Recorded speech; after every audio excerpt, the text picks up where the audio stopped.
ಮಿತ್ರರೇ ನಮಸ್ಕಾರ. ಮಿತ್ರರೇ, ರಾಜ್ಯದಲ್ಲಿ ಕಾಂಗ್ರೆಸ್ 236 ಸೀಟುಗಳನ್ನು ಗೆಲ್ತಿದ್ದಂತೆ ರಾಜ್ಯ ರಾಜಕಾರಣ ನಿಂತ ನೀರಾಗಬಹುದು. ಇನ್ನೇನು ಮಹತ್ವದ ಬೆಳವಣಿಗೆ ನಡೆಯೋದಿಲ್ಲ. ಈ ಹಿಂದೆ ಆಯ್ತಲ್ಲ, 2018ರ ಚುನಾವಣೆಯಲ್ಲಿ ಬಿಜೆಪಿಗೆ ಬಹುಮತ ಬಂದಿರಲಿಲ್ಲ. JDS ಮತ್ತು ಕಾಂಗ್ರೆಸ್ ಸೇರ್ಕೊಂಡು ಮೈತ್ರಿ ಮಾಡಿದ್ರು. ಆಗಲೇ ಗೊತ್ತಾಗಿತ್ತು ಇಡೀ ರಾಜ್ಯಕ್ಕೆ ಏನಂತ, ಇದು ಆಪರೇಷನ್ ಆಗುತ್ತೆ. ಕುಮಾರಸ್ವಾಮಿ ಅವರೇನು 5 ವರ್ಷ ಪೂರ್ಣ ಮಾಡೋದಿಲ್ಲ, ಬಿಜೆಪಿಯವರು ಸುಮ್ಮನೆ ಕೂರೋದಿಲ್ಲ, ಯಾಕಂದ್ರೆ ಅವ್ರಿಗೆ ದೊಡ್ಡ ನಂಬರ್ಸ್ ಇದೆ. ಹೀಗೆಲ್ಲ ಜನ ಚರ್ಚೆ ಮಾಡಿದ್ರು. ಆದರೆ ಯಾವಾಗ ಕಾಂಗ್ರೆಸ್ ಏಕಾಂಗಿಯಾಗಿ 136 ಕ್ಷೇತ್ರವನ್ನು ಗೆಲ್ತೋ ಆಗ ಒಂದು ಜನರಿಗೆ ಖಾತ್ರಿ ಆಯಿತು, ಈ ಸರ್ಕಾರ 5 ವರ್ಷವನ್ನು ಪೂರೈಸುತ್ತೆ ಅಂತ. ಆದರೆ ಮಿತ್ರರೇ, ಸದ್ಯ ನಡೀತಿರುವಂತಹ ರಾಜಕೀಯ ಬೆಳವಣಿಗೆಯನ್ನು ನೋಡಿದ್ರೆ ಕಾಂಗ್ರೆಸ್ನ ಪರಿಸ್ಥಿತಿ ಏನಾಗಬಹುದು ಈ ಪ್ರಶ್ನೆ ಉದ್ಭವಿಸಿದೆ. ಹೈಕಮಾಂಡ್ ವಲಯದಲ್ಲಿ ಪ್ರತಿನಿತ್ಯ ಕೂಡ ಇದು ಚರ್ಚೆ ಆಗೋದಕ್ಕೆ ಶುರುವಾಗಿದೆ. ಯಾಕೆ ಅಂತಂದರೆ, ರಾಜ್ಯದ 2 ಕಾಂಗ್ರೆಸ್ ಪ್ರಬಲ ಬಣಗಳು ಪರಸ್ಪರ ಜಿದ್ದಾಜಿದ್ದಿಗೆ ಬಿದ್ದಿದ್ದಾವೆ. ಇಬ್ಬರೂ ಕೂಡ ಕೇಂದ್ರ ಹೈಕಮಾಂಡ್ ಮೇಲೆ ನಾನಾ ಬಗೆಯಲ್ಲಿ ಒತ್ತಡವನ್ನು ಹಾಕ್ತಾ ಇದ್ದಾರೆ. DK ಶಿವಕುಮಾರ್ ಈಶಾ ಫೌಂಡೇಶನ್ಗೆ ಹೋಗಿದ್ದು, ಕುಂಭಮೇಳದಲ್ಲಿ ಸ್ನಾನ ಮಾಡಿದ್ದು, ಹಿಂದುತ್ವದ ಬಗ್ಗೆ ಅವರ ಅಪಾರ ಅಭಿಮಾನವನ್ನು ತೋರಿಸ್ತಾ ಇರುವಂಥದ್ದು, ಇದೆಲ್ಲವೂ ಕೂಡ ಕಾಂಗ್ರೆಸ್ಗೆ ಬಿಸಿ ತುಪ್ಪವಾಗಿದೆ. ಏನು ಸಿದ್ದರಾಮಯ್ಯನವರ ಬಣ ಸುಮ್ಮನಿದೆಯಾ? ಅವರು ಕೂಡ option A, option B, option C ಇಂತಹ ಅನೇಕ ಆಪ್ಷನ್ಗಳನ್ನು ರೆಡಿ ಮಾಡಿಟ್ಕೊಂಡಿದ್ದಾರೆ. ಇದು ಕೂಡ ಹೈಕಮಾಂಡ್ಗೆ ಗೊತ್ತಾಗಿದೆ. ಮಿತ್ರರೇ, ಸದ್ಯದ ರಾಜಕೀಯ ಪರಿಸ್ಥಿತಿಯಲ್ಲಿ ಹೈಕಮಾಂಡ್ ಏನು ಯೋಚನೆ ಮಾಡ್ತಾ ಇದೆ? ಕಾಂಗ್ರೆಸ್ನ ಹೈಕಮಾಂಡ್ಗೆ ಇರುವಂತಹ ದಾರಿಗಳೇನು? DK ಶಿವಕುಮಾರ್ ಅವರನ್ನು ಬಿಟ್ಟು ಕಳುಹಿಸುತ್ತಾ ಅಥವಾ DK ಶಿವಕುಮಾರ್ ಅವರಿಗೆ ಮಣೆ ಹಾಕುತ್ತಾ? ಒಂದು ವೇಳೆ DK ಶಿವಕುಮಾರ್ ಅವರು ಬೇಕೇ ಬೇಕು, ಅವರೇ ಮುಖ್ಯಮಂತ್ರಿ ಆಗಲಿ ಅಂತ ಕಾಂಗ್ರೆಸ್ ಹೈಕಮಾಂಡ್ ಏನಾದರೂ ತೀರ್ಮಾನ ಮಾಡಿದ್ದೇ ಆದರೆ ಸಿದ್ದರಾಮಯ್ಯನವರ ಬಣ ಏನು ಯೋಚಿಸ್ತಾ ಇದೆ? ಅವರ ಆಪ್ಷನ್ B ಏನು, ಆಪ್ಷನ್ C ಏನು? ಇದೆಲ್ಲದರ ಬಗ್ಗೆ ಈ ವಿಡಿಯೋದಲ್ಲಿ ಸ್ವಲ್ಪ ಡೀಟೇಲಾಗಿ ಹೇಳ್ತೀನಿ. ಯಾಕಂದರೆ ರಾಜಕೀಯದಲ್ಲಿ ಆಸಕ್ತಿ ಹೊಂದಿದಂಥವರಿಗೆ ಪ್ರಸಕ್ತ ಸನ್ನಿವೇಶ ಹಬ್ಬದೂಟ ಇದ್ದಂಗೆ. ಆದರೆ ನಿಜವಾಗ್ಲೂ ರಾಜ್ಯದ ಅಭಿವೃದ್ಧಿಯ ಬಗ್ಗೆ ಯೋಚನೆ ಮಾಡುವಂಥವರಿಗೆ ಇದು ಬಹಳ ಬೇಸರದ ಸಂಗತಿ. ಮಿತ್ರರೇ, ಆರಂಭದಲ್ಲಿ DK ಶಿವಕುಮಾರ್ ಅವರ ಈ ಹಿಂದುತ್ವದ ನಡೆಯ ಮೂಲಕವಾಗಿ ಪಕ್ಷದಲ್ಲಿ ಅವ್ರು ಏನು ಪಡೆದುಕೊಂಡಿದ್ದಾರೆ, ಅವ್ರಿಗೇನು ಲಾಭ ಆಗಿದೆ ಅಂತ ಹೇಳ್ತೀನಿ. ಮುಂದೇನು ಪಡೆದುಕೊಳ್ತಾರೆ ಅದು ಬೇರೆ ಮಾತು. ಆದರೆ ಸದ್ಯಕ್ಕೆ ಆದಂತಹ ಲಾಭದ ಬಗ್ಗೆ ನಿಮಗೆ ಹೇಳಿ ಸಿದ್ದರಾಮಯ್ಯ ಬಣದ ವಿಚಾರಕ್ಕೆ ಬಂದುಬಿಡ್ತೀನಿ. ಮೊದಲನೇದಾಗಿ ಮಿತ್ರರೇ, DCM DK ಶಿವಕುಮಾರ್ ಅವರಿಗೆ ತನ್ನ ರಾಜಕೀಯ ವಿಚಾರಗಳ ಬಗ್ಗೆ ಬಹಳ ಸ್ಪಷ್ಟವಾದಂಥ ನಿಲುವಿದೆ. ಅವರೇನು ಬಯಸಿದ್ದಾರೆ? ನಾನು ಇದೇ ಅವಧಿಯಲ್ಲಿ ಮುಖ್ಯಮಂತ್ರಿ ಆಗಬೇಕು ಅಂತ. DK ಶಿವಕುಮಾರ್ 2028ರವರೆಗೆ ಕಾದು ಅನಂತರ ಅವರ ನಾಯಕತ್ವದಲ್ಲೇ ಹೋಗಿ ಚುನಾವಣೆ ಆಗಿ ಗೆದ್ದು ಮುಖ್ಯಮಂತ್ರಿ ಆಗ್ತೀನಿ ಎನ್ನುವಂಥ ಭರವಸೆಯನ್ನು ಇಟ್ಟುಕೊಂಡಿಲ್ಲ. ಯಾಕೆಂದರೆ ರಾಜಕಾರಣದಲ್ಲಿ ಯಾವಾಗ ಏನು ಬೇಕಾದರೂ ಆಗಬಹುದು. ಸಡನ್ನಾಗಿ ಯಾವುದೋ ಒಂದು ಅಲೆ ಬಂದು ಕಾಂಗ್ರೆಸ್ ಕೊಚ್ಚಿ ಹೋದರೂ ಕೂಡ ಆಶ್ಚರ್ಯ ಇಲ್ಲ. ಏನಾದರೂ ಮುಖ್ಯಮಂತ್ರಿ ಆದರೆ ಈ ಅವಧಿಯಲ್ಲಿ ಆಗಬೇಕು. ಒಮ್ಮೆ ಮುಖ್ಯಮಂತ್ರಿ ಆದರೆ ಅವರಿಗೆ ತನ್ನದೇ ಆದಂಥ ಹೋಲ್ಡ್ ಬರುತ್ತೆ ಪಕ್ಷದಲ್ಲಿ. ಅವರ ನೇತೃತ್ವದಲ್ಲಿ ಚುನಾವಣೆಯನ್ನು ಎದುರಿಸುವಂತಹ ಸನ್ನಿವೇಶವೂ ನಿರ್ಮಾಣ ಆಗುತ್ತೆ. ಮುಂದಿನ ಎಲ್ಲ ಹಾದಿಗಳು ಅವರಿಗೆ ಸುಗಮವಾಗ್ತಾ ಹೋಗುತ್ತೆ. ಈ ವಿಚಾರ ಕಾಂಗ್ರೆಸ್ನಲ್ಲಿ ಬೇರೆಯವರಿಗೆ ಗೊತ್ತಿಲ್ವಾ? ಎಲ್ಲರಿಗೂ ಗೊತ್ತಿದೆ. ಮುಖ್ಯವಾಗಿ ಪರಮೇಶ್ವರ್, ಸತೀಶ್ ಜಾರಕಿಹೊಳಿ ಇವರೆಲ್ಲರೂ ಕೂಡ DK ಶಿವಕುಮಾರ್ ಅವರನ್ನು ತಡೆಯೋದಕ್ಕೆ ಯತ್ನ ಮಾಡ್ತಿರೋದೇ ಇದೇ ಉದ್ದೇಶದಿಂದ. ಒಮ್ಮೆ DK ಶಿವಕುಮಾರ್ ಮುಖ್ಯಮಂತ್ರಿ ಆದರು ಅಂತಂದರೆ ಪಕ್ಷ ಮುಂದಿನ 10 ವರ್ಷಗಳ ಕಾಲ DK ಶಿವಕುಮಾರ್ ಅವರ ತೆಕ್ಕೆಗೆ ಬಿತ್ತು ಅಂತಲೇ ಅರ್ಥ. ಅದನ್ನು ತಪ್ಪಿಸೋದಕ್ಕೆ ಸಾಧ್ಯ ಇಲ್ಲ. ಹೀಗಾಗಿ ಈಗಲೇ DK ಶಿವಕುಮಾರ್ ಅವರಿಗೆ ಬ್ರೇಕ್ ಹಾಕಬೇಕು. ಈಗ ಬ್ರೇಕ್ ಹಾಕೋದಕ್ಕೆ ಅವರ ಬಳಿಯಲ್ಲಿ ಒಂದು ಪ್ರಬಲವಾದ ಅಸ್ತ್ರ ಇದೆ. ಆ ಅಸ್ತ್ರ ಏನು ಕೇಳಿದ್ರೆ ಸಿದ್ದರಾಮಯ್ಯನವರ ನಾಯಕತ್ವವನ್ನು ಮುಂದಿಟ್ಟುಕೊಂಡೇ ನಾವು ಈ ಸಾಧನೆಯನ್ನು ಮಾಡಬೇಕು ಅಂತ ಪರಮೇಶ್ವರ್ಗೂ ಅನಿಸಿದೆ. ಇನ್ನೊಂದು ಕಡೆ ಸತೀಶ್ ಜಾರಕಿಹೊಳಿ ಅವರಿಗೂ ಕೂಡ ಅನಿಸಿದೆ. ಹೀಗಾಗಿ ಅವರೆಲ್ಲರೂ ಒಂದಾಗಿ ಹೋರಾಟ ಮಾಡ್ತಾ ಇದ್ದಾರೆ. ಮಿತ್ರರೇ, DK ಶಿವಕುಮಾರ್ ಈಗ ಹಿಂದುತ್ವವನ್ನು ಪ್ರತಿಪಾದಿಸ್ತಾ ಇದ್ದಾರಲ್ಲ, ಕುಂಭಮೇಳಕ್ಕೆ ಹೋಗಿ ಸ್ನಾನ ಮಾಡಿದ್ರು, ಅದಾಗ್ತಿದ್ದ ಹಾಗೆ ದೇವಸ್ಥಾನಗಳಿಗೆ ಭೇಟಿ ಕೊಟ್ಟರು, ಶೃಂಗೇರಿ ಮಠಕ್ಕೆ ಹೋಗಿದ್ರು, ಅನೇಕ ಧಾರ್ಮಿಕ ಮುಖಂಡರ ಸಭೆ ಸಮಾರಂಭಗಳಲ್ಲಿ ಅವರು ಕಾಣಿಸಿಕೊಳ್ತಾ ಇದ್ದಾರೆ. ಈಗ ಶಿವರಾತ್ರಿಯ ದಿನ ಸದ್ಗುರು ಅವರ ಕಾರ್ಯಕ್ರಮಕ್ಕೂ ಕೂಡ ಹೋದ್ರು. ಕೇವಲ ಸದ್ಗುರು ಅವರ ಕಾರ್ಯಕ್ರಮಕ್ಕೆ ಹೋಗಿದ್ದಲ್ಲ, ಅಮಿತ್ ಶಾ ಜೊತೆಗೆ ವೇದಿಕೆಯನ್ನು ಕೂಡ ಶೇರ್ ಮಾಡಿದ್ರು. ಅಮಿತ್ ಶಾ ಮತ್ತು DK ಶಿವಕುಮಾರ್ ಪರಸ್ಪರ ಕೈ ಮುಗಿಯುತ್ತಿರುವಂತಹ ಫೋಟೋ ಇವತ್ತು ಸಾಮಾಜಿಕ ಜಾಲತಾಣದಲ್ಲಿ ಬಹಳ ವೈರಲ್ ಆಗ್ತಾ ಇದೆ. ಹೀಗೆಲ್ಲ ಮಾಡ್ತಾ ಇದ್ದಾರಲ್ಲ DK ಶಿವಕುಮಾರ್, ಇದರಿಂದ ಅವರಿಗೆ ಏನಾದರೂ ಈ ತಕ್ಷಣಕ್ಕೆ ಲಾಭ ಆಗಿದೆಯಾ ಕೇಳಿದ್ರೆ ಖಂಡಿತವಾಗ್ಲೂ ಲಾಭ ಆಗಿದೆ. ಹೈಕಮಾಂಡ್ ಯಾವ ಕಾರಣಕ್ಕೂ ಕೂಡ DK ಶಿವಕುಮಾರ್ ಅವರನ್ನ ಈ ತಕ್ಷಣಕ್ಕೆ KPCC ಅಧ್ಯಕ್ಷ ಗಾದಿಯಿಂದ ಇಳಿಸೋದಿಲ್ಲ. ಇದು 100% ನಿಶ್ಚಿತ. DK ಶಿವಕುಮಾರ್ ನವೆಂಬರ್ನಲ್ಲಿ CM ಆಗ್ತಾರೋ ಇಲ್ವೋ ಅದು ಮುಂದುವರೆದಂತಹ ಭಾಗ. ಆದರೆ ಸದ್ಯಕ್ಕೆ DK ಶಿವಕುಮಾರ್ ಅವರಿಗೆ ಇದ್ದಂತಹ ಚಾಲೆಂಜ್ ಏನು? KPCC ಅಧ್ಯಕ್ಷ ಗಾದಿಯನ್ನು ಬಿಟ್ಟುಕೊಡಬಾರ್ದು. ಒಂದು ವೇಳೆ KPCC ಅಧ್ಯಕ್ಷ ಗಾದಿ ಅವರ ಕೈಯಿಂದ ತಪ್ಪಿತು ಅಂತಂದರೆ DK ಶಿವಕುಮಾರ್ ಅರ್ಧ ವೀಕ್ ಆಗಿಬಿಡ್ತಾರೆ. ಕೇವಲ ಅವರೊಬ್ಬರು DCM ಆಗಿರ್ತಾರೆ, ಪ್ರಬಲ ಖಾತೆಗಳು ಮಾತ್ರ ಅವರ ಕೈಯಲ್ಲಿರುತ್ತೆ.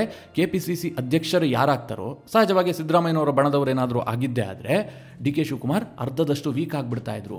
ಮುಂದೆ CM ಬದಲಾವಣೆ ವಿಚಾರ ಬಂದಂತಹ ಸಂದರ್ಭದಲ್ಲಿ ಇನ್ನೊಂದು ನಾಯಕತ್ವ ಕೂಡ ಹುಟ್ಟಿಕೊಂಡಿರ್ತಿತ್ತು. ಅದಾಗಬಾರದು ಅಂತ DK ಶಿವಕುಮಾರ್ ನಿರಂತರವಾಗಿ ಪ್ರಯತ್ನ ಮಾಡ್ತಾ ಇದ್ರು. ಅವರಿಗೆ ಈ ಹಿಂದುತ್ವದ ಕಾರ್ಡ್ ಇದೆಯಲ್ಲ, ಸಾಕಷ್ಟು ಸಾಕಷ್ಟು ವರ್ಕೌಟ್ ಆಗ್ತಾ ಇದೆ. ಕಾಂಗ್ರೆಸ್ ಹೈಕಮಾಂಡ್ ಕೂಡ ಯೋಚನೆ ಮಾಡ್ತಾ ಇದೆ, DKಶಿ ಒಂದು ವೇಳೆ ಬಿಜೆಪಿ ಜೊತೆ ಕೈ ಜೋಡಿಸಬಹುದಾ, ಪಕ್ಷ ಒಡೆದು ಹೋಗುವಂಥ ಸಾಧ್ಯತೆಗಳಿದೆಯಾ. ಹೀಗಾಗಿ DK ಶಿವಕುಮಾರ್ ಕೈಲಿರುವಂತಹ KPCC ಅಧ್ಯಕ್ಷ ಗಾದಿಯನ್ನು ಕಿತ್ತುಕೊಂಡು ಜೇನುಗೂಡಿಗೆ ಕಲ್ಲೆಸೆಯುವಂತಹ ಕೆಲಸವನ್ನ ಕಾಂಗ್ರೆಸ್ ಹೈಕಮಾಂಡ್ ಈ ತಕ್ಷಣಕ್ಕೆ ಮಾಡೋದೇ ಇಲ್ಲ. ಹೀಗಾಗಿ DK ಶಿವಕುಮಾರ್ ಅವರಿಗೆ ಒಂದು ದೊಡ್ಡ ಯಶಸ್ಸು ಸಿಕ್ಕಿದೆ. ಇನ್ನು ಈಗೇನು ಸಾಮಾಜಿಕ ಜಾಲತಾಣದಲ್ಲಿ DK ಶಿವಕುಮಾರ್ ಬಿಜೆಪಿಗೆ ಹೋಗ್ಬಿಡ್ತಾರೆ, ಬಂದೇ ಬಿಟ್ಟರು ಬಿಜೆಪಿಗೆ ಎನ್ನುವ ರೀತಿಯಲ್ಲಿ ಚರ್ಚೆ ಆಗ್ತಾ ಇದೆಯಲ್ಲ, ಇದು ಕೂಡ DK ಶಿವಕುಮಾರ್ ಅವರಿಗೆ ಲಾಭವನ್ನೇ ತರಿಸ್ತಾ ಇದೆ. ಯಾಕೆಂದ್ರೆ ಇದರಿಂದ ಒತ್ತಡಕ್ಕೊಳಗಾಗುವಂತದ್ದು ಕಾಂಗ್ರೆಸ್ನ ಹೈಕಮಾಂಡ್. ಯಾಕೆ ಕಾಂಗ್ರೆಸ್ನ ಹೈಕಮಾಂಡ್ DK ಶಿವಕುಮಾರ್ ಮೇಲೆ ಅಷ್ಟೊಂದು ಅವಲಂಬಿಸಿದೆ ಕೇಳಿದ್ರೆ, ಮಿತ್ರರೇ, ಇವತ್ತು ಕಾಂಗ್ರೆಸ್ನ ಪರಿಸ್ಥಿತಿಯನ್ನ ನೋಡಿ. ದೇಶಾದ್ಯಂತ ಅವರ ಸ್ಥಿತಿ ಯಾವ ಹಂತದಲ್ಲಿದೆ ಅಂತ ಗಮನಿಸಿ. ಅವರಿಗೆ ಪ್ರಬಲವಾದಂತಹ ನೆಲೆ ಇರುವಂತಹದ್ದು ಸದ್ಯದ ಮಟ್ಟಿಗೆ ಕರ್ನಾಟಕದಲ್ಲಿ, ಎರಡನೆಯದಾಗಿ ತೆಲಂಗಾಣದಲ್ಲಿ ಅವರು ಇನ್ನೊಮ್ಮೆ ಅಧಿಕಾರಕ್ಕೆ ಬರ್ತಾರೆ ಅಂತ ಹೇಳೋದಕ್ಕೆ ಸಾಧ್ಯ ಇಲ್ಲ. ಆದರೆ ಕರ್ನಾಟಕದಲ್ಲಿ ಇನ್ನೊಮ್ಮೆ ಅಧಿಕಾರಕ್ಕೆ ಬರುವಂತಹ ಸ್ಥಿತಿಗತಿಗಳಿದೆ. ಯಾಕೆಂದ್ರೆ ಬಿಜೆಪಿ ಇಲ್ಲಿ ಬಣಜಗಳಗಳಿಂದ ಒಡೆದು ಹೋಗ್ಬಿಟ್ಟಿದೆ, ಬಿಜೆಪಿಯ ವೋಟರ್ಸೇ ಸಿಕ್ಕಾಪಟ್ಟೆ ಬೇಜಾರಾಗಿದ್ದಾರೆ. ಇದೆಲ್ಲದರ ನಡುವೆ ಕಾಂಗ್ರೆಸ್ಗೆ ಇಲ್ಲೊಂದು ದೊಡ್ಡದಾದಂತಹ ಸಂಘಟನೆ ಇದೆ. ಜೊತೆಗೆ ಇವತ್ತು ಕಾಂಗ್ರೆಸ್ ಪಕ್ಷಕ್ಕೆ ಸಂಪನ್ಮೂಲದ ಹರಿವನ್ನು ಹರಿಸ್ತಾ ಇರುವಂತಹದ್ದು ಕೂಡ ಒಂದು ಬೆಂಗಳೂರು, ಇನ್ನೊಂದು ಹೈದರಾಬಾದ್. ಹೀಗಾಗಿ ಕರ್ನಾಟಕ ಮತ್ತು ತೆಲಂಗಾಣದಲ್ಲಿ ಅಧಿಕಾರವನ್ನು ಉಳಿಸಿಕೊಳ್ಳೋದಕ್ಕೆ ಕಾಂಗ್ರೆಸ್ ಹೈಕಮಾಂಡ್ ಏನು ಪ್ರಯತ್ನವನ್ನ ಬೇಕಾದರೂ ಮಾಡುತ್ತೆ. ಈವರೆಗಿನ ರಾಜಕೀಯ ಬೆಳವಣಿಗೆಗಳನ್ನು ನೋಡಿದ್ರೆ DK ಶಿವಕುಮಾರ್ ಅವರಿಗೆ ಹೈಕಮಾಂಡ್ ಮಣೆ ಹಾಕ್ತಿರುವಂತದ್ದು ಎದ್ದು ಕಾಣ್ತಾ ಇದೆ. ಅದಕ್ಕೆ ಬೇಕಾದರೂ ಉದಾಹರಣೆಯನ್ನು ಕೂಡ ಕೊಡಬಹುದು. ಜಾತಿ ಗಣತಿ ವಿಚಾರದಲ್ಲಿ ಏನಾಯಿತು ಅಂತ ಸಿದ್ದರಾಮಯ್ಯ ಅಂಡ್ ಟೀಮ್ಗೆ ಜಾತಿ ಗಣತಿಯನ್ನ ಬಹಿರಂಗಗೊಳಿಸಬೇಕು ಅನ್ನುವಂಥ ಉದ್ದೇಶ ಇತ್ತು. ಆದರೆ ಇದು DK ಶಿವಕುಮಾರ್ ಅವರಿಗೆ ಇಷ್ಟ ಇರಲಿಲ್ಲ. ಜಾತಿ ಗಣತಿ ಬಹಿರಂಗಕ್ಕೆ ದಿನಾಂಕವನ್ನು ಕೂಡ ಘೋಷಣೆ ಮಾಡಲಾಗಿತ್ತು. ಆದರೆ DK ಶಿವಕುಮಾರ್ ಹೈಕಮಾಂಡ್ ಬಳಿಗೆ ಹೋಗ್ತಾರೆ, ಜಾತಿ ಗಣತಿಯನ್ನು ಬಹಿರಂಗಗೊಳಿಸದಂತೆ ಬ್ರೇಕ್ ಹಾಕಿಸ್ತಾರೆ. ಅನಂತರ ಹಾಸನದ ಸಮಾವೇಶ. ಹಾಸನದಲ್ಲಿ ಸಿದ್ದರಾಮಯ್ಯನವರ ಶಕ್ತಿ ಪ್ರದರ್ಶನ ಮಾಡೋದಕ್ಕೆ ಸಿದ್ದರಾಮಯ್ಯನವರ ಬೆಂಬಲಿಗರು ನಿರ್ಧಾರ ಮಾಡಿರ್ತಾರೆ. ಅದು ಸಿದ್ದರಾಮಯ್ಯನವರ ಕಾರ್ಯಕ್ರಮ ಆಗಬಾರದು ಅಂತ ಹೇಳಿ DK ಶಿವಕುಮಾರ್ ದೆಹಲಿಗೆ ಹೋಗ್ತಾರೆ. ಕಾಂಗ್ರೆಸ್ ಹೈಕಮಾಂಡ್ ಮೇಲೆ ಒತ್ತಡ ಹಾಕ್ತಾರೆ. ಅಂತಿಮವಾಗಿ ಅದು ಕಾಂಗ್ರೆಸ್ ಪಕ್ಷದ ಸಮಾವೇಶವಾಗಿ ಮಾರ್ಪಾಡಾಗ್ಬಿಡ್ತು. ಪರಮೇಶ್ವರ್ ಅವರ ಮನೆಯಲ್ಲಿ ಹಿಂದುಳಿದ ವರ್ಗದ ಮಿನಿಸ್ಟರ್ಗಳ ಡಿನ್ನರ್ ಮೀಟಿಂಗ್ ಇತ್ತು. ಅದನ್ನು ಕೂಡ ಹೈಕಮಾಂಡ್ ಮೂಲಕವೇ DK ಶಿವಕುಮಾರ್ ತಡೆದ್ರು. ಅಂದ್ರೆ DK ಶಿವಕುಮಾರ್ ಏನು ಹೇಳಿದ್ರು ಕೂಡ ಅದನ್ನು ಕೇಳುವಂತಹ ಸ್ಥಿತಿಯಲ್ಲಿ ಕಾಂಗ್ರೆಸ್ ಹೈಕಮಾಂಡ್ ಇದೆ. ಈಗಲೂ ಮಿತ್ರರೇ, KPCC ಅಧ್ಯಕ್ಷ ಗಾದಿ ಇನ್ನೇನು ಕೈ ತಪ್ಪು ಹೋಗೇ ಬಿಡುತ್ತೆ. ಯಾಕೆಂದ್ರೆ ಕಾಂಗ್ರೆಸ್ ಹೈಕಮಾಂಡ್ ವಲಯದಲ್ಲೂ ಕೂಡ ಆ ಬಗ್ಗೆ ಚರ್ಚೆ ಆಗೋದಕ್ಕೆ ಶುರುವಾಗಿತ್ತು. ಸಿಕ್ಕಾಪಟ್ಟೆ ಭಿನ್ನಮತ ಆಗ್ತಾ ಇದೆ, ಒಬ್ಬರಿಗೆ ಒಂದೇ ಹುದ್ದೆ ಎನ್ನುವಂತಹ ನಿಯಮ ಇದೆ, ಹೀಗಾಗಿ ಬದಲಾಯಿಸಿಬಿಡೋಣ. ಆದರೆ DK ಶಿವಕುಮಾರ್ ಅದಕ್ಕೇನು ದಾಳ ಉರುಳಿಸಿದ್ರು? ಹಿಂದುತ್ವದ ದಾಳವನ್ನು ಉರುಳಿಸಿದ್ರು. ಬಿಜೆಪಿ ಕೂಡ ನನಗೆ ಆಪ್ಷನ್ ಬಿ ಆಗಿದೆ, ನನ್ನ ವ್ಯಕ್ತಿತ್ವಕ್ಕೆ ಬಿಜೆಪಿ ಕೂಡ ಹೊಂದಿಕೆ ಆಗತ್ತೆ ಎನ್ನುವಂತಹ ಸಂದೇಶವನ್ನ ಕೇಂದ್ರದ ಹೈಕಮಾಂಡ್ಗೆ DK ಶಿವಕುಮಾರ್ ರವಾನಿಸಿದ್ದಾರೆ. ಹೀಗಾಗಿ ಸದ್ಯದ ಪರಿಸ್ಥಿತಿಯಲ್ಲಿ ಕೇಂದ್ರದ ಹೈಕಮಾಂಡ್ ಕೂಡ ಅಡಕತ್ರಿಯಲ್ಲಿ ಸಿಕ್ಕಾಕೊಂಡಿದೆ. DK ಶಿವಕುಮಾರ್ ಮೇಲೆ ಬಲಪ್ರಯೋಗ ಮಾಡಿ ನಿರ್ಧಾರ ಕೈಗೊಳ್ಳುವಂತಹ ಸ್ಥಿತಿಯಲ್ಲಿ ಕೇಂದ್ರದ ಹೈಕಮಾಂಡ್ ಕೂಡ ಇಲ್ಲ. ನಿಮಗೆ ಈಗ ಒಂದು ಪ್ರಶ್ನೆ ಬರ್ತಾ ಇರಬಹುದು, ಹೌದಪ್ಪ, ಕಾಂಗ್ರೆಸ್ನ ಹೈಕಮಾಂಡ್ಗೆ DK ಶಿವಕುಮಾರ್ ಅವರೇ ಮುಖ್ಯ. ಹೀಗಾಗಿ DK ಶಿವಕುಮಾರ್ ಅವರಿಗೆ ಸದ್ಯಕ್ಕೆ KPCC ಅಧ್ಯಕ್ಷ ಗಾದಿಯೂ ಮುಂದುವರಿಯುತ್ತೆ. ಮುಂದಿನ ದಿನಗಳಲ್ಲಿ ಅಧಿಕಾರ ಹಸ್ತಾಂತರ ಆಗಿ DK ಶಿವಕುಮಾರ್ ಮುಖ್ಯಮಂತ್ರಿ ಆದರು ಅಂತ ತಿಳಿದುಕೊಳ್ಳಿ. ಆಗ ಸಿದ್ದರಾಮಯ್ಯನವರ ಬಣ ಏನು ಮಾಡುತ್ತೆ? ಅವರ ಆಪ್ಷನ್ಗಳೇನು? ಅವರೇನಾದರೂ ಬಿಜೆಪಿ ಜೊತೆಗೆ ಹೋಗ್ತಾರಾ, ಅಥವಾ ಪಕ್ಷದಿಂದ ಹೊರಗೆ ಬರ್ತಾರಾ, ಅಥವಾ DK ಶಿವಕುಮಾರ್ ಜೊತೆಗೆ ಆಗಿದ್ದಾಗಲಿ ಅಂತ ಹೇಳಿ ಸರ್ಕಾರದ ಭಾಗವಾಗಿ ಉಳಿದುಕೊಳ್ಳುತ್ತಾರಾ? ಸಿದ್ದರಾಮಯ್ಯನ ಬಣ ರಾಜಕೀಯವಾಗಿ ಏನೇನು ತಯಾರಿಯನ್ನು ಮಾಡಿಕೊಳ್ತಾ ಇದೆ ಅಂತ ಒಂದು ಪ್ರಶ್ನೆ ಬರಬಹುದು. ಮಿತ್ರರೇ, ಅವರು ಕೂಡ ಏನು ಸುಮ್ಮನೆ ಕೂತಿಲ್ಲ. ಯಾಕಂದ್ರೆ ಸಿದ್ದರಾಮಯ್ಯನವರು ಕೂಡ ರಾಜಕೀಯದಲ್ಲಿ ಪ್ರಬಲ ಪಟ್ಟು ಹಾಕುವಂತ ಪ್ರಭಾವಿ ನಾಯಕ. ಸದ್ಯ ಆ ಬಣವೂ ಕೂಡ ಕೇಂದ್ರ ಹೈಕಮಾಂಡ್ಗೆ ಸಂದೇಶ ಕೊಡುವಂತಹ ಕೆಲಸ ಮಾಡ್ತಾ ಇದೆ. ಮೊದಲನೇದಾಗಿ ಅವರು ಪ್ರಯೋಗ ಮಾಡ್ತಿರುವಂತಹ ಅಸ್ತ್ರ ಏನು ಕೇಳಿದ್ರೆ ಅಹಿಂದ ಕಾರ್ಡ್. ಅಲ್ಪಸಂಖ್ಯಾತರು, ಹಿಂದುಳಿದ ವರ್ಗದವರು, ದಲಿತರು, ಈ ಮೂರು ಪ್ರಬಲ ವೋಟ್ ಬ್ಯಾಂಕ್ ಅನ್ನ ಸಿದ್ದರಾಮಯ್ಯನವರು ಭದ್ರವಾಗಿ ತನ್ನ ಜೊತೆಗೆ ಇಟ್ಕೊಂಡಿದ್ದಾರೆ. ಅದೇ ವರ್ಗದ ಶಾಸಕರ ಗುಂಪನ್ನು ಕೂಡ ಸಿದ್ದರಾಮಯ್ಯನವರು ಕಟ್ಟಿಕೊಂಡಿದ್ದಾರೆ. ಸತೀಶ್ ಜಾರಕಿಹೊಳಿ, ಪರಮೇಶ್ವರ್, ಮಹಾದೇವಪ್ಪ, ರಾಜಣ್ಣ, ಹೀಗೆ ಸಿದ್ದರಾಮಯ್ಯನವರ ಬಣದಲ್ಲಿ ಹಿಂದುಳಿದ ವರ್ಗದ ನಾಯಕರೇ ಜಾಸ್ತಿ ಇದ್ದಾರೆ. ಹೀಗಾಗಿ ಕಾಂಗ್ರೆಸ್ ಹೈಕಮಾಂಡ್ಗೆ ಸಿದ್ದರಾಮಯ್ಯ ಕೂಡ ಬಿಸಿ ತುಪ್ಪವೇ. ಏನೇ ತೀರ್ಮಾನ ಕೈಗೊಂಡ್ರೂ ಕೂಡ ಒಂದು ಪ್ರಬಲವಾದಂತಹ ವೋಟ್ ಬ್ಯಾಂಕ್ ಡಿಸ್ಟರ್ಬ್ ಆಗಿಬಿಡುತ್ತೆ.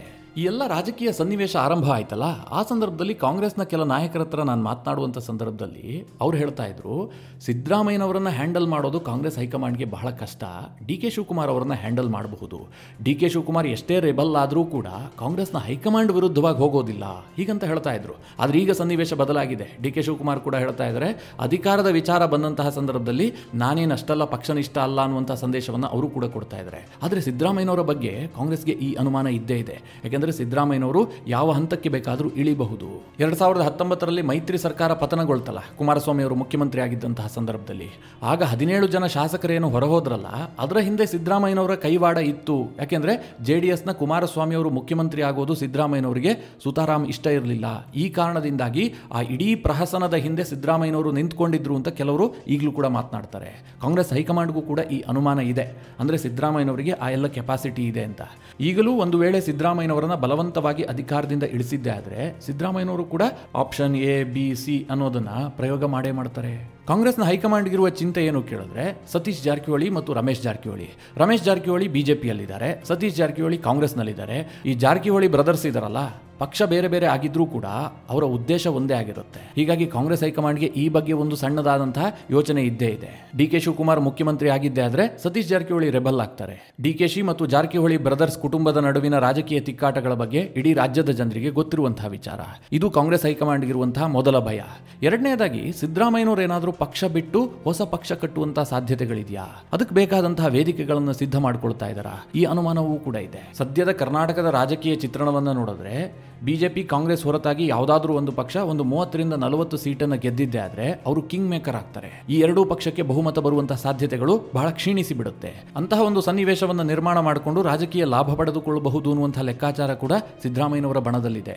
ಹೀಗಾಗಿ ಕರ್ನಾಟಕದ ವಿಚಾರ ಕೇಂದ್ರದ ಕಾಂಗ್ರೆಸ್ ಹೈಕಮಾಂಡ್ಗೆ ಎರಡು ಅಲಗಿನ ಕತ್ತಿ ಇದ್ದಂತೆ. ಯಾವ ಕಡೆ ಬೀಸಿದ್ರೂ ಕಟ್ಟಾಗತ್ತೆ. ಸಿದ್ದರಾಮಯ್ಯನವರ ಪರವಾಗಿ ನಿರ್ಧಾರ ಕೈಗೊಂಡರೂ ಕೂಡ ಡಿಕೆಶಿಯಿಂದ ಡ್ಯಾಮೇಜ್ ಆಗುತ್ತೆ, ಡಿಕೆಶಿ ಪರವಾಗಿ ನಿರ್ಧಾರ ಕೈಗೊಂಡರೂ ಕೂಡ ಸಿದ್ದರಾಮಯ್ಯನವರ ಕಡೆಯಿಂದ ಡ್ಯಾಮೇಜ್ ಆಗುತ್ತೆ. ಇದೇ ಕಾರಣದಿಂದ ರಾಜ್ಯ ರಾಜಕಾರಣ ಬಹಳ ಕುತೂಹಲದ ಘಟ್ಟವನ್ನು ಬಂದು ತಲುಪಿದೆ. ಬಿಜೆಪಿಯಲ್ಲೇನೋ ದೊಡ್ಡ ಡೆವಲಪ್ಮೆಂಟ್ ಆಗುತ್ತೆ, ಅಲ್ಲೇನೋ ಈಗ ಭಿನ್ನಮತ ಶಮನ ಆಗುತ್ತೆ ಎನ್ನುವಂತಹ ವಾತಾವರಣ ಇಲ್ಲ. ಅದು ರಂಪರಾಮಾಯಣ ಆಗಿ ಹೋಗಿದೆ. ಆದರೆ ಕಾಂಗ್ರೆಸ್ನಲ್ಲಿ ಮಾತ್ರ ಇಂತಹದೊಂದು ವಾತಾವರಣ ಸೃಷ್ಟಿಯಾಗಿದೆ. ಯಾರೇನು ನಿರ್ಧಾರ ಕೈಗೊಳ್ತಾರೆ ಎನ್ನುವಂಥ ಕುತೂಹಲ ಈಗಲೂ ಕೂಡ ಉಳಿದಿದೆ. ಮಿತ್ರರೇ, ಈ ಎಲ್ಲ ಬೆಳವಣಿಗೆಗಳ ಬಗ್ಗೆ ನೀವೇನು ಹೇಳ್ತೀರಿ? ಕಾಂಗ್ರೆಸ್ ಹೈಕಮಾಂಡ್ ಏನು ನಿರ್ಧಾರ ಮಾಡಬಹುದು? ಡಿ.ಕೆ. ಶಿವಕುಮಾರ್ ಪರವಾಗಿ ನಿರ್ಧಾರ ಕೈಗೊಳ್ಳುತ್ತಾ ಅಥವಾ ಸಿದ್ದರಾಮಯ್ಯನವರ ಪರವಾಗಿ ನಿರ್ಧಾರವನ್ನು ಕೈಗೊಳ್ಳುತ್ತಾ? ನಿಮ್ಮ ಅನಿಸಿಕೆ ಅಭಿಪ್ರಾಯವನ್ನು ಕಮೆಂಟ್ ಮಾಡುವ ಮೂಲಕ ನಮಗೆ ತಿಳಿಸಿ. ಹಾಗೆ ನಿಮಗೆ ಈ ವಿಡಿಯೋ ಇಷ್ಟವಾದರೆ ಲೈಕ್ ಮಾಡಿ. ಜೊತೆಗೆ ನೀವಿನ್ನೂ ನಿಮ್ಮ ನೆಚ್ಚಿನ ಸಂಸ್ಕಾರ ಸೌರಭ ಯೂಟ್ಯೂಬ್ ಚಾನಲ್ನ ಸಬ್ಸ್ಕ್ರೈಬ್ ಮಾಡಿಲ್ಲ ಅಂತಾದರೆ ಈ ಕೂಡಲೇ ಸಬ್ಸ್ಕ್ರೈಬ್ ಮಾಡಿ. ಮುಂದಿನ ಎಲ್ಲ ಅಪ್ಡೇಟ್ಗಳ ನೋಟಿಫಿಕೇಷನ್ಗಾಗಿ ಬೆಲ್ ಐಕಾನ್ ಒತ್ತಿ.